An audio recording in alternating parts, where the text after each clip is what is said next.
Number 9. Genevieve Saberin. Freelance film publicist Genevieve Saberin met Alec Baldwin in 2000 while covering the filming of a movie he was starring in. 10 years later, the two of them met for dinner in New York City. They would later tell wildly different versions of what happened that night, with Saberin claiming that it ended with a romantic tryst at a hotel. But according to Baldwin, he agreed to meet with Saberin to give her career advice and kept things strictly professional. For the next 2 years, Saberin barraged Baldwin with calls and emails, allegedly begging him to marry her and offering to have his baby. She eventually escalated the harassment by showing up at his homes in Long Island and Manhattan. In 2012, Baldwin and his wife, Hilaria, obtained an order of protection against Saberin, which she violated by threatening Hilaria on social media. As a result, authorities charged her with 5 misdemeanors, including harassment, stalking, and violating the protective order. Saberin repeatedly interrupted her court proceedings with explosive outbursts, landing her a 30-day jail sentence before the trial was over. She stuck to her claim that she and Baldwin had a one-night stand and argued that she repeatedly contacted him because she wanted to know where their relationship stood. According to the prosecution, there was no relationship, but the Manhattan District Attorney offered to drop the charges if Saberin agreed to undergo counseling and leave the Baldwins alone. She ultimately rejected the offer and was convicted on all counts. The judge appointed to the case sentenced her to 6 months in prison.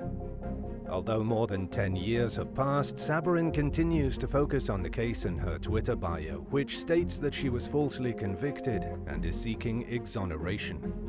Number 8. Julio Garcia.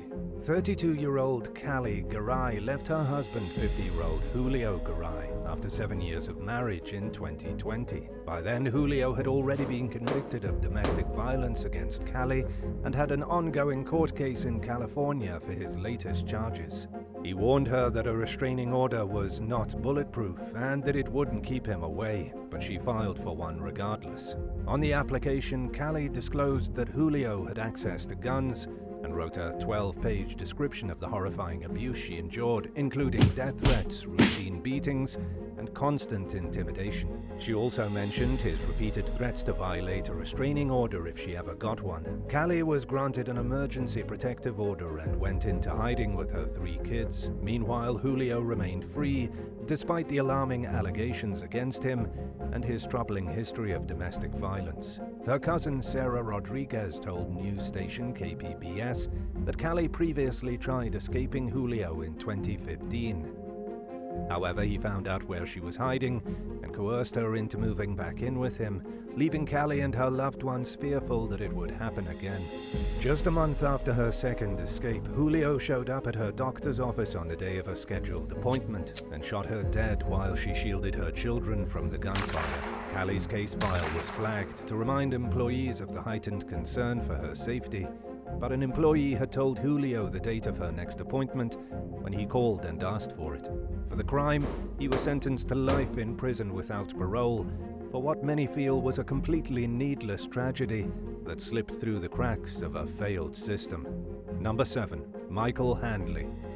As recovering addicts who wanted to help others, Michael and Shanda Handley opened a chain of drug treatment centers in Louisiana together in 2007. After 8 years, they sold the business for $21 million and enjoyed a lavish lifestyle. However, the self-made multimillionaire's marriage took a downward turn in 2017 when Shanda discovered that Michael had relapsed and was having an affair with another woman. She gave him an ultimatum, and when he refused to go to treatment, she asked him to move out of their Lafayette home and change the locks.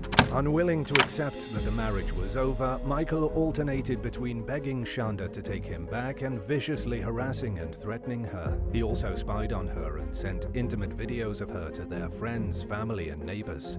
Shanda obtained a no-contact restraining order against Michael, but he found ways around it, including using phone numbers that couldn't be traced back to him. One day he went to her house and slipped inside unnoticed before attacking her in a drunken rage. A few days later, 2 masked intruders kidnapped Shanda at gunpoint and and forced her into a windowless van. About an hour later, a sheriff's deputy in Iberville Parish noticed the van's driver acting suspicious and tried pulling him over. After a short chase, the van got stuck in the mud and the two men inside fled on foot. They tried to evade police by jumping into the intercoastal waterway, but drowned in the process. Officers discovered Shanda naked and handcuffed in the back of the van. She was rescued and moved to a designated safe house for endangered victims while police investigated. Michael somehow figured out where Shanda was staying, but was arrested for hiring the kidnappers to murder her before he could physically come after her again. He continued to contact Shanda from jail while she worried that he would somehow convince a judge to release him. Thankfully, that didn't happen, and Shanda's nightmare finally ended in 2022 when Handley pleaded guilty to second-degree kidnapping. He received a 30-year sentence and won't see freedom again until he's 79. Shanda was awarded all the couple's money and assets in the divorce, but before he went to prison, Michael hid the couple's fortune, leaving her with nothing. She started completely over and now owns 2 sober living homes dedicated to helping women get back on their feet. Number 6. Jason Thompson. 21-year-old single mom Mackenzie Anderson had a volatile relationship with her boyfriend, 22-year-old Tyrone Thompson, and in 2021, tensions between the pair escalated to the point where police got involved. She decided to take a break to focus on herself and her young son, and obtained an Apprehended Violence Order, or AVO, through her local court in Newcastle, Australia. However, Mackenzie still had feelings for Thompson. Against the wishes of her friends and family, she agreed to try rekindling the relationship. The pair started seeing each other again shortly after he was released from jail for domestic violence charges. Not long after that, Mackenzie messaged her loved ones claiming that Thompson was threatening to kill her and her son. The couple had reportedly spent the day drinking together, and Thompson had left Mackenzie's home only to return later, acting belligerent. She called the police to report that he was violating the AVO, but by the time officers arrived, he had stabbed her 20 times. It was too late to save Mackenzie's life, and Thompson is now behind bars facing a murder charge for the crime. Number 5. Mesha Collins. In 2017, Los Angeles County deputies responded to a reported burglary at the Hollywood Hills home of Aubrey Graham, the famous rapper better known as Drake. A woman had broken in and helped herself to some beverages before locking herself in a room. The suspect, 24-year-old Mesha Collins, was initially taken into custody and posted bond.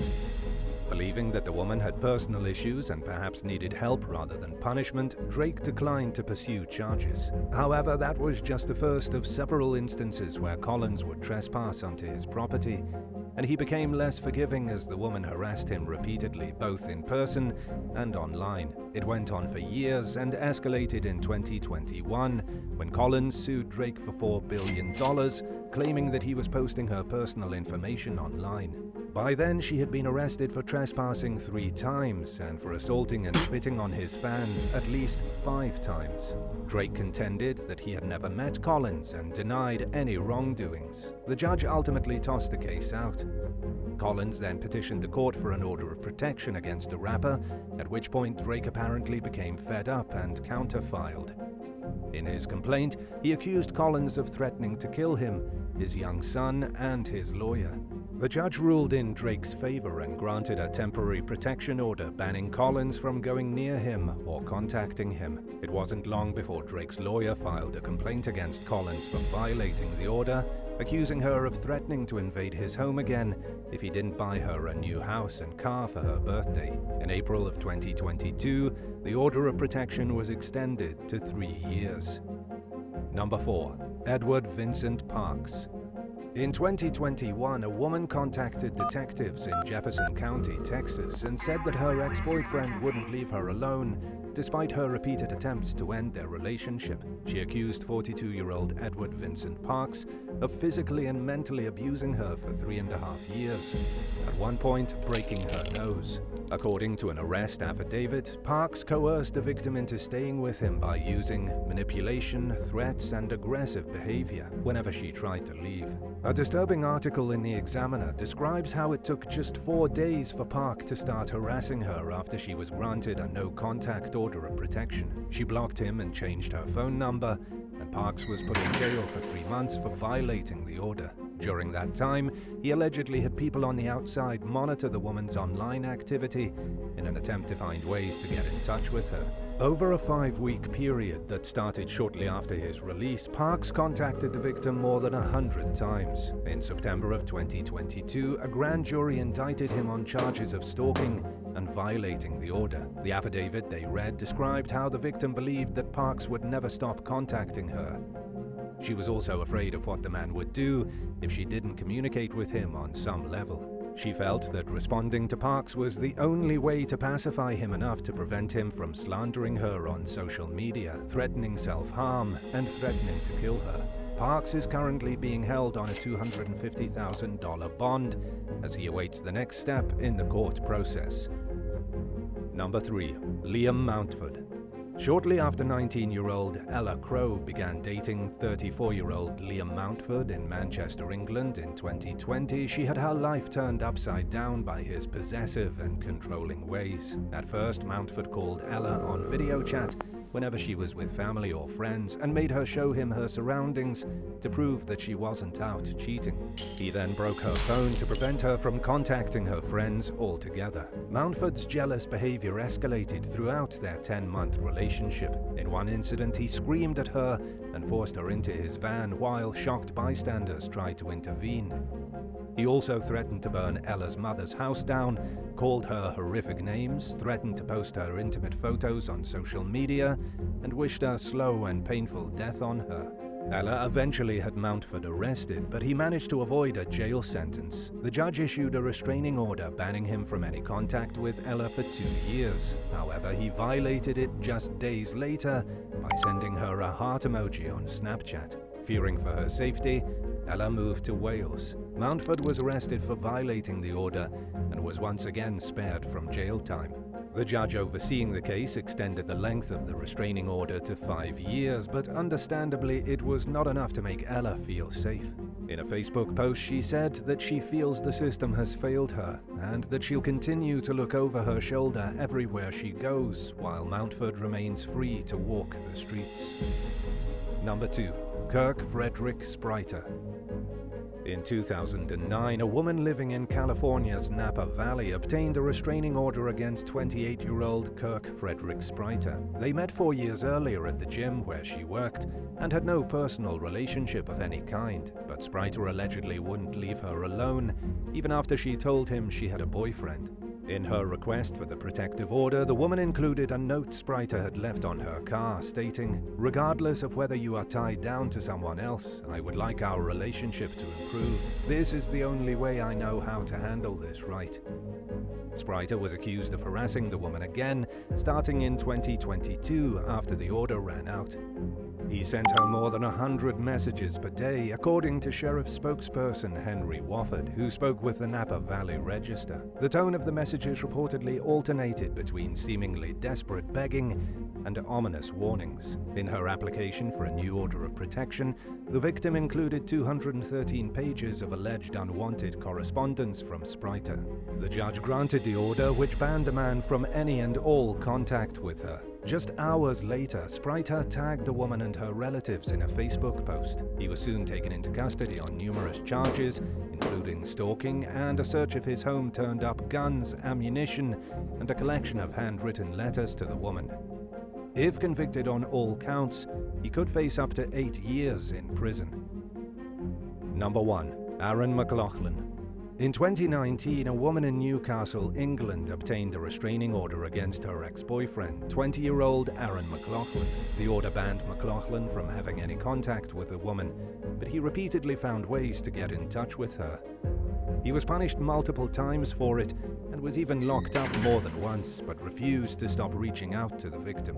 Just days after finishing a jail sentence in 2020, McLaughlin met with the woman at a hotel in Sunderland. He got thrown back in jail but continued to reach out, sending her letters and a birthday card. On one occasion, he even had a relative get in touch with her on his behalf.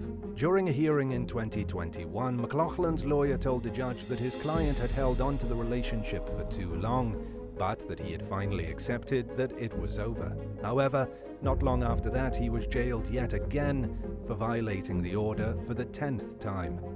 Would you rather have a cyber stalker who finds ways to contact you no matter what measures you take to make yourself inaccessible to them, or give up social media completely for 2 years? Let us know in the comments below, and while you're at it, hit that subscribe button. Thanks for watching, and we'll see you next time. Bye.